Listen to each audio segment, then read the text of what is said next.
Hi friends, నమస్తే. అందరూ బాగున్నారా? Welcome to Majjigauri electronics YouTube channel and Instagram channel. మన సబ్స్క్రైబర్ జంగయ్య గారు హైదరాబాద్లో ఉంటున్నారండి. ఆయన మనకి 15 ఇంచ్ సబ్ వూఫర్ యూజ్ చేస్తూ 7.2 ఛానల్ టోటల్ ప్యాకేజ్ ఆర్డర్ ఇవ్వడం మీద జరిగింది. ఇక్కడ సబ్బులు వచ్చినప్పటికీ 2 15 ఇంచ్ చార్లెస్ ఆడియో SPL సబ్బులు అయితే ఇస్తున్నానండి. ఇక రిమైనింగ్ సాటిలైట్స్ వచ్చినప్పటికీ front left front right 8 inch towers అయితే ఇవ్వడం అయితే జరిగిందండి. ఈ 8 ఇంచ్ టవర్స్ కూడా ఏ విధంగా ఉంటాయంటే, మనకి ఇక్కడ డైనిటీ సబ్బులు అయితే వాడారండి. డైనిటీ సబ్ అనేది డైనిటీ సబ్ వూఫరు ఎయిర్ పైపు మధ్యలో చాంబర్ అనేది ఉంటుందండి. ఈ చాంబర్ దిగువగా డైనిటీ 8 ఇంచ్ సబ్ ఉంటుంది. దీని నుండి కూడా బేస్ అనేది వస్తుందండి. ఈ పైన వచ్చినప్పటికీ చూస్తున్నారు కదా, ఇది డుగీ సౌండ్ నుంచి మిడ్ రేంజ్ తీసుకున్నాను. డుగీ సౌండ్ 4 ఇంచ్ మ్యాగ్నెట్ వెడర్ తీసుకున్నాను. ఈ విధంగా 3-వే టవర్ అండి ఇది. దీనిలోని డుగీ సౌండ్ నెట్వర్క్ బోర్డు అయితే యూజ్ అయితే చేశాను. ఈ విధంగా 2 టవర్లు అంటే front left front right towers అయితే ఇవ్వడం అయితే జరుగుతుందండి. 2 కూడా 3-వే అయితే ఇవ్వడం అయితే జరుగుతుంది. ఇక remaining surround left surround right rear left rear right ఈ 4 సరౌండ్స్లో కూడా ఇక్కడ Zip company super bass 8 inch వూఫర్లు అయితే తీసుకున్నానండి. ఎందుకంటే ఆయన ఏమన్నారంటే, రవి గారు రెగ్యులర్గా ఇచ్చే విధంగా కాకుండా ప్రత్యేకంగా ఉండాలన్నారండి. మరి ఇక్కడ నేను ఏం చేస్తానంటే, ఫుల్ రేంజ్ కాకుండా జిప్ 8 ఇంచ్ సూపర్ బేస్ వూఫర్లు అయితే తీసుకున్నానండి. దీని నుంచి కూడా బేస్ చక్కగా వస్తుంది. ట్వీటర్లు వచ్చినప్పటికీ Zip company 3 inch 100 watt neodymium tweeters అయితే తీసుకున్నానండి. సో ఈ విధంగా ట్వీటర్స్ తీసుకున్నాను. దీనిలో కూడా జిప్ కంపెనీ 2-వే నెట్వర్క్ బోర్డ్ అయితే యూజ్ అయితే చేయడం అయితే జరిగిందండి. ఇక్కడ 4 సరౌండ్స్ అంటే surround left surround right rear left rear right ఈ 4 సరౌండ్స్ కూడా బాక్సెస్ 8 ఇంచీలు ఈ విధంగా ఉంటాయండి. వెయిట్ అనేది కూడా చాలా ఎక్కువగానే ఉంటుందండి. చూస్తున్నారు కదా, సూపర్ బేస్ వూఫర్స్ అయితే వాడడం అయితే జరిగిందండి. ఇది కేవలం 8 ఇంచీలో వస్తాయి, 6 ఇంచీలు అయితే ఇవి రావండి. సో ఇటువంటి 4 సరౌండ్లు అయితే ఇస్తున్నాను. సో ఇక్కడ మీకు డౌట్ రావచ్చు, స్పీకర్లు 2, 3 కనబడుతున్నాయి అనేసి. టవర్ 1 టవర్ 2 సరౌండ్ 1 సరౌండ్ 2 దానికి ఒక సరౌండ్ ఉందండి, సరౌండ్ 3 అండ్ సరౌండ్ 4 పైన ఒకటి ఉంది. ఈ విధంగా 4 సరౌండ్ స్పీకర్స్ అండ్ 2 టవర్స్ 3-వే టవర్స్ ఇస్తున్నాను. వీటన్నిటిలో కూడా నెట్వర్క్స్ అనేవి ఉంటాయండి. ఇక సెంటర్ వచ్చినప్పటికీ మరీ 8 ఇంచ్ సెంటర్ అయితే చాలా పెద్దగా అయిపోతుంది కాబట్టి 2 6 ఇంచ్ ఫుల్ రేంజ్ స్పీకర్స్, ఒక నియోడియం మ్యాగ్నెట్ వెడర్ తీసుకుని జిప్ 2-వే నెట్వర్క్ బోర్డు వాడుతూ సెంటర్ స్పీకర్ అయితే ఇవ్వడం అయితే జరుగుతుందండి. సబ్ మీకు ఇక్కడ ఒకటే కనిపిస్తుంది. ఇది Charles audio 2000 what peak power sub woofer అండి. ఇది SPL సబ్. ఇది స్మూత్ బేస్కి రెస్పాండ్ అవ్వదు, హార్డ్ బేస్కి మాత్రమే రెస్పాండ్ అవుతుంది. ఇక్కడ సబ్ ఎందుకు ఒకటి ఉందంటే, మరి ఇంకో సబ్ ఇక్కడ పెట్టడానికి ప్లేస్ లేదు. తర్వాత సబ్ క్యారీ చేయడం కూడా కష్టమండి, చాలా బరువు ఎక్కువగా ఉంటుంది. కాబట్టి ఒక సబ్ మాత్రమే ఇక్కడ నేను చూపిస్తున్నాను. ఇంకో సబ్ అనేది దిగువగా ఉంటుందండి. తర్వాత యాంప్ వచ్చినప్పటికీ ఇక్కడ మీకు యాంప్ ఒకటే కనబడుతుంది. ఇది 7 ఛానల్ యాంప్లిఫైయర్ అండి. ఇంకొక యాంప్ సబ్ యాంప్ పక్కగా ఉంది. ఆ సబ్ యాంప్ అనేది ఇక్కడ పెడితే నేల నుంచి కనీసం ఒక 1/2 అడుగు అయినా పైకి లిఫ్ట్ చేయలేమండి, చాలా బరువుగా ఉంటుంది. అందుకే మరి సబ్ ఎందుకు పైకి క్యారీ చేయాలని చెప్పి పక్కకు పెట్టడం జరిగిందండి. మీకు ఇప్పుడు యాంప్లిఫైయర్లు ఏ విధంగా డిజైన్ చేశాను, సౌండ్ ఏ విధంగా వస్తుంది అనేది చూపించినప్పుడు మీకు క్లారిటీ అనేది వస్తుందండి. ఈ సెట్ ప్రైస్ డీటెయిల్స్ అనేది ఇదే వీడియో డిస్క్రిప్షన్లో పెడతాను, అక్కడికి వెళ్ళి అయితే చూడొచ్చు. ఓకేనా ఫ్రెండ్స్? ఇప్పుడైతే ఈ 2 యాంప్లిఫైయర్లు ఫ్రంట్ లుక్ ఏ విధంగా ఉన్నాయి, ఇంటర్నల్ ఏ విధంగా డిజైన్ చేశాను, సౌండ్ ఎలాగా వస్తుంది, ఈ సబ్ వూఫర్ మూమెంట్ ఏ విధంగా ఉంది, ఈ టవర్స్ ఏ విధంగా ఉన్నాయి అనేది అయితే చూద్దాము. చూసే ముందు ఇంకా మన ఛానల్ని ఎవరైనా సబ్స్క్రైబ్ చేసుకోకపోతే సబ్స్క్రైబ్ చేసుకోండి, లైక్ చేయండి, కామెంట్ చేయండి, షేర్ చేయండి. Thank you friends. చూస్తున్నారు కదా, హైదరాబాద్ నుంచి జంగయ్య గారు ఆర్డర్ చేసిన యాంప్లిఫైయర్స్లో సబ్ యాంప్లిఫైయర్ ఫ్రంట్ లుక్ అయితే ఈ విధంగా ఉంటుందండి. కంప్లీట్ బ్లాక్ కలర్ ప్యానల్, ఇది మ్యాటీ ప్యానల్, దీని మీద మరాంజన్ టైటిల్ ఉంటుంది. సబ్ వూఫర్ యాంప్లిఫైయర్ అండి ఇది. So sub woofer amplifier and title కూడా తీసుకోవడం జరిగింది. గోల్డ్ కలర్ బాటమ్ బుస్లో తీసుకున్నానండి. లెఫ్ట్ సైడ్ వచ్చినప్పటికీ ఇక్కడ సబ్ ఫ్రీక్వెన్సీ కంట్రోల్స్ 2 ఉంటాయండి. అంటే ఒక సబ్ వూఫర్కి ఒక కంట్రోల్ లెక్క 2 సబ్బులకి 2 కంట్రోల్స్ ఇవ్వడం అయితే జరిగింది. చూశారు కదా, సబ్ వాల్యూమ్ అని 2 కంట్రోల్స్ ఉన్నాయి. ఈ సబ్ కంట్రోల్ వచ్చినప్పటికీ మనము ఇక్కడ చార్లెస్ ఆడియో 15 ఇంచ్ సబ్ ఇస్తున్నాం కాబట్టి మినిమము ఒక 50% వరకు మనం సబ్ వాల్యూమ్ పెంచాల్సి ఉంటుందండి. అంటే ఇప్పుడు చూస్తున్నారు కదండి, ఇప్పుడు ఇక్కడ పాయింట్ అనేది ఉంది, మీకు వీడియోలో మరి పాయింట్ కనబడకపోవచ్చు, ఇక్కడ పాయింట్ ఉంది. సో 1 ఇయర్ నేను ఎంత పెట్టున్నానంటే ఇప్పుడు వాల్యూమ్ వచ్చినప్పటికి ఒక 35% వరకు వాల్యూమ్ పెట్టానండి. సబ్ ఓఫర్ వాల్యూమ్ 1 వాల్యూమ్ 35% పెట్టాను. రెండోది కూడా యాజ్ ఇట్ ఈజ్గా ఒక 35% వరకు పెట్టానండి. మరి నా రూమ్ వరకు ఆ వాల్యూమ్ సరిపోతుంది దీనికి. లేదు మీరు ఇంట్లో వింటారు, సబ్ వాల్యూమ్ కావాలంటే ఇంకాస్త పెంచుకోవచ్చు. అంటే ఇది ఫ్రీక్వెన్సీ అండి. ఇది పెంచడం వల్ల ఏమవుతుందంటే ఇక్కడ హార్డ్ బేస్ స్మూత్ బేస్ అనేది కనబడుతుంది.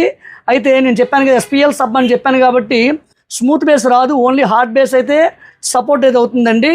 ఇది నియర్ ఒక 35 to 50% వరకు ఈ 2 కంట్రోల్ వాల్యూమ్ కూడా పెట్టుకోవాల్సి ఉంటుందండి. ఒకవేళ కొన్ని మూవీస్కి బేస్ ఎక్కువగా వస్తుంది, అటువంటి మూవీస్ ప్లే చేసినప్పుడు ఈ 2 సబ్ ఓవర్ ఫ్రీక్వెన్సీ వాల్యూమ్స్ అయితే తగ్గించుకుంటే సరిపోతుందండి. ఇక రైట్ సైడ్ కంట్రోలు, ఇది సబ్ ఓవర్ సంబంధించిన మాస్టర్ వాల్యూము. అంటే డైరెక్ట్ రిమోట్ కిట్ నుంచి దీనికి కనెక్ట్ అవుతుందండి. దీని నుంచి బోర్డులకు అయితే ఇవ్వడం అయితే జరుగుతుంది. ఇది వచ్చినప్పటికీ నియర్ ఒక 75 to 100% వరకు వాల్యూమ్ అయితే పెట్టుకోవాల్సి ఉంటుందండి. సో ఈ వాల్యూమ్ ఈ విధంగా పెట్టాలి, ఈ వాల్యూమ్స్ ఈ విధంగా పెట్టుకోవాలి. ఈ విధంగా సబ్ ఓవర్ యాంప్లిఫైర్ వాల్యూమ్స్ అయితే పెట్టుకోవాలండి. సో ఇప్పుడు సబ్ ఓవర్ యాంప్లిఫైర్ ఇంటర్నల్ ఈ విధంగా డిజైన్ చేశాను. ఇన్పుట్స్ ఎలా ఇవ్వాలనేది కూడా చూద్దాము. తర్వాత 7 ఛానల్ యాంప్లిఫైర్ అనేది చూద్దాము.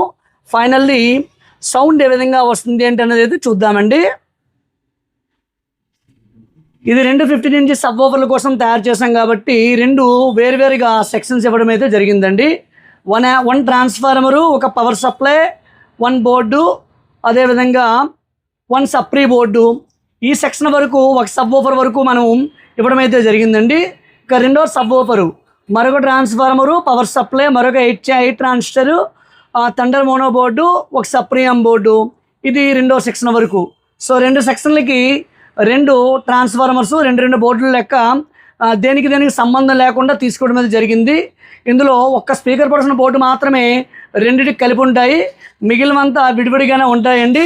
ఇన్ ది సేమ్ టైము కంట్రోల్లో కూడా దేని కంట్రోల్ దానికి విడివిడిగా ఇవ్వడం అయితే జరుగుతుందండి. ఈ విధంగా డిజైన్ అయితే చేశాను. ఈ ట్రాన్స్ఫార్మర్ ఎంత వోల్టేజ్ వాడాము, ఫిల్టర్లు ఏ వాడాము, ఇవన్నీ మీకు కావాలంటే నేను నెంబర్ ఇస్తాను, జస్ట్ నాకు కాల్ చేయండి. అది టెక్నికల్ ఎవరైతే ఈ టెక్నికల్ ఫీల్డ్లో ఉంటారో వాళ్ళకి నీడ్ ఉంటుంది, వాళ్ళు నాకు కాల్ చేస్తే ఆ వివరాలు అయితే నేను తెలియజేస్తానండి. సో ఈ విధంగా డ్యూయల్ 15 ఇంచెస్ సబ్ యాంప్లిఫైర్ అయితే మేకింగ్ అయితే చేశాను. దీనికి సజెస్టబుల్ సబ్ వచ్చినప్పటికీ చార్లెస్ ఆడియో 2000 వాట్ పీక్ పవర్లో సబ్బులు అయితే తయారై ఉంటాయండి. అది 15 ఇంచ్ సబ్బులు. అదైతే వెరీ వెరీ వెరీ పర్ఫెక్ట్, చక్కగా పనిచేస్తుందండి, అందులో డౌట్ అయితే లేదు. అండ్ ఫ్యాన్స్ అనేవి వీటి సింగిల్కి 20 తీసుకున్నాను. ఎక్స్ట్రీమ్ యాంప్స్ వారిది 2.1 స్పీకర్ పర్సన్ బోర్డు అయితే తీసుకున్నాను. ఈ విధంగా ఇంటర్నల్ డిజైన్ చేశానండి. ప్రజెంట్ సెట్ ఆన్లో ఉంది, బట్ ఎటువంటి నాయిస్ ఎక్సెట్రా ఏమీ లేదు, చాలా చక్కగా క్లియర్గా వస్తుందండి. ఇక వెనక్కి చూస్తే ఇక్కడ 2 బనానా సాకెట్లు కనిపిస్తుందండి. ఈ సెక్షన్ వచ్చినప్పటికీ ఒక సబ్ ఓవర్కి, ఈ సెక్షన్ వచ్చినప్పటికీ 2వ సబ్ ఓవర్కి. ప్రజెంట్ నేను ఒక సబ్బే కనెక్ట్ చేశాను కాబట్టి ఒక ఇన్పుట్ ఇచ్చానండి. చూస్తున్నారు కదా సౌండ్ అనేది వస్తుంది, ఒక ఇన్పుట్ ఇవ్వడం అయితే జరిగిందండి. సో ఇక 2వ సబ్ ఓవర్ వచ్చినప్పటికీ ఇటువంటి ఇన్పుట్ మరొక కేబుల్ అనేది యాంప్ నుండి వస్తుందండి. 2వ దానికి కనెక్ట్ చేసి 2వ సబ్ కనెక్ట్ చేసుకోవచ్చు. ఈ విధంగా 2 సబ్ ఓవర్కి 2 వేరు ఇన్పుట్స్ అయితే ఇవ్వాల్సి ఉంటుందండి. చూస్తున్నారు కదా, ఇది ఏసీ కార్డ్ అయితే వెనక్కి అయితే ఇవ్వడం అయితే జరిగింది. సో ఈ విధంగా బ్యాక్ సైడ్ అయితే ఉంటుంది, కనెక్షన్స్ అయితే ఉంటాయి, వాల్యూమ్స్ అయితే ఈ విధంగా పెట్టుకోవాల్సి ఉంటుందండి. ఇక 7 ఛానల్ ల్యాంప్ వచ్చినప్పటికీ చూస్తున్నారు కదా, ఆస్ట్రా వెర్షన్ 8 రిమోట్ కిట్ యూజ్ చేస్తూ 7 ఛానల్ ల్యాంప్ అయితే మేకింగ్ అయితే చేశాను. ఇక్కడ కూడా ముందుగా సబ్ ఓవర్ కంట్రోల్ వచ్చినప్పటికీ ఇది 5 to 10% పెట్టుకుంటే సరిపోతుందండి. ఎవ్రీ వీడియోలో నేను చెప్తూ ఉంటాను. ఇందులో కూడా సప్రియం బోర్డు ఉంది. 5 to 10% వరకు మనం ఈ కంట్రోల్ పెట్టుకోవాలి. ఇది మాస్టర్ వాల్యూమ్. ఇది ఆప్టికల్ కనెక్ట్ చేశాను. ఒక డాల్బీ డిజిటల్ కంటెంట్ మీకు ప్లే చేసి చూపిస్తాను. సౌండ్ ఏ విధంగా వస్తుంది ఏంటనేది చూద్దాము. లాంగ్ వే నుంచి చూస్తే యాంప్లిఫైర్ ఇంటర్నల్ ఈ విధంగా డిజైన్ చేశానండి. ట్రాన్స్ఫార్మర్ 24024 ఎస్పీఎల్ ట్రాన్స్ఫార్మర్ తీసుకున్నాను. ఇక బోర్డ్స్ వచ్చినప్పటికీ 4 ట్రాన్సిస్టర్ కుమార్ స్టీరియో బోర్డ్ అయితే తీసుకున్నానండి. ఇక్కడ స్టీరియో బోర్డ్ ఎందుకు నేను తీసుకున్నానంటే 2 towers front left front right ఇవ్వడం అయితే జరిగిందండి. చూస్తున్నారు కదా, ఇది 8 ఇంచ్ సాటిలైట్స్ యూజ్ చేస్తూ టవర్ అయితే మేకింగ్ అయితే చేయడం అయితే జరిగిందండి. అంటే ఇక్కడ 8 ఇంచ్ సబ్బులు డైనిటీ సబ్బులు అయితే తీసుకున్నాను. ఆ మధ్యలో చాంబర్ అనేది ఉంటుంది. ఇక పైకి వచ్చినప్పటికీ డుగీ సౌండ్ మిడ్ రేంజ్ స్పీకరు, డుగీ సౌండ్ మ్యాగ్నెట్ ప్లేటర్ అయితే తీసుకోవడం జరిగిందండి. సో దీంట్లోని డుగీ సౌండ్ 3-వే నెట్వర్క్ బోర్డు కూడా తీసుకోవడం జరిగిందండి. ఇలా 2 8-ఇంచ్ టవర్స్ అయితే జంగయ్య గారికి ఇవ్వడం అయితే జరిగిందండి. ఒక సబ్బ నుండి ఎలా అయితే బేస్ వస్తుందో యాజ్ ఇట్ ఈజ్గా ఈ టవర్స్ నుండి సేమ్ పంచ్ అనేది వస్తుందండి. అందులో డౌట్ అయితే లేదు. ఫిజికల్గా నేను విన్నాను కాబట్టి నాకు ఎలా వస్తుంది ఏంటి అనేది నాకు క్లియర్గా నేను ఫీల్ అయ్యి చెప్తున్నానండి. చాలా అంటే చాలా చక్కగా టవర్స్ నుండి సౌండ్ అయితే వస్తుందండి. మరి ఇంతవరకు మనము 6-ఇంచ్ టవర్స్ ఇచ్చాము, వాటితో కంపేర్ చేస్తే దీని నుండి వచ్చే సౌండ్ చాలా బాగుంది. సో ఇక రిమైనింగ్ ఛానల్ అంటే surround left, surround right, rear left, rear right, centre, దీనికి 10 ట్రాన్సిస్టర్ ఎంకా ఆడియోస్ బోర్డు అయితే తీసుకోవడం జరిగిందండి. వీటికి 8-ఇంచ్ సాటిలైట్స్ అయితే ఇవ్వడం అయితే జరిగింది కాబట్టి ఈ బోర్డు అయితే చక్కగా సరిపోతుంది. ఇది సచిన్ శృతి 8 ఛానల్ స్పీకర్ ప్రొడక్షన్ బోర్డు. ఇది ఆస్ట్రా వెర్షన్ 8 రిమోట్ కిట్. ఇది డాల్బీ డిజిటల్ DTS అనేది సపోర్ట్ చేస్తుందండి. దీనికి ఇచ్చిన ERC ఆప్టికల్ కోయాక్సిల్ ఇన్పుట్స్ ఉంటాయి. బ్లూటూత్, అక్స్, USB 6 ఛానల్ ఇన్పుట్స్ కూడా ఉంటాయండి. ఈ విధంగా యాంప్ అనేది ఉంటుంది. ఫ్యాన్స్ అనేవి హీట్ సింక్ ఇరువైపులా తీసుకున్నాను. సెట్కి బాక్సెస్ అన్ని కనెక్ట్ చేసి ఉన్నాయి. బట్ ఎటువంటి అమ్మింగ్, నాయిస్ ఎక్సెట్రా ఏమీ లేదు. చాలా క్లియర్గా ఉంది. ఈ యాంప్ నుంచి సబ్ అవుట్ తీసుకొచ్చి ఇక్కడున్న ఈ యాక్టివ్ సబ్కి కనెక్ట్ అయితే చేయడం అయితే జరిగిందండి. ప్రజెంట్ నేను సింగిల్ సబ్బే కనెక్ట్ చేశాను నేను. సో ఒక సబ్ బయట ఉంది, మరి బయట ఉన్న సబ్బు లోపల తేయడానికి కాస్త ఇబ్బంది అని చెప్పేసి ఒక సబ్బే మీకు ప్లే చేసి చూపిస్తాను.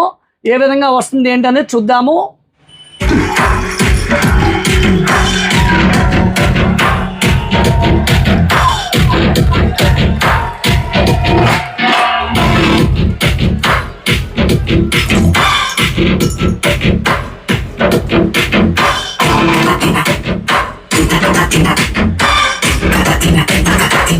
Latina.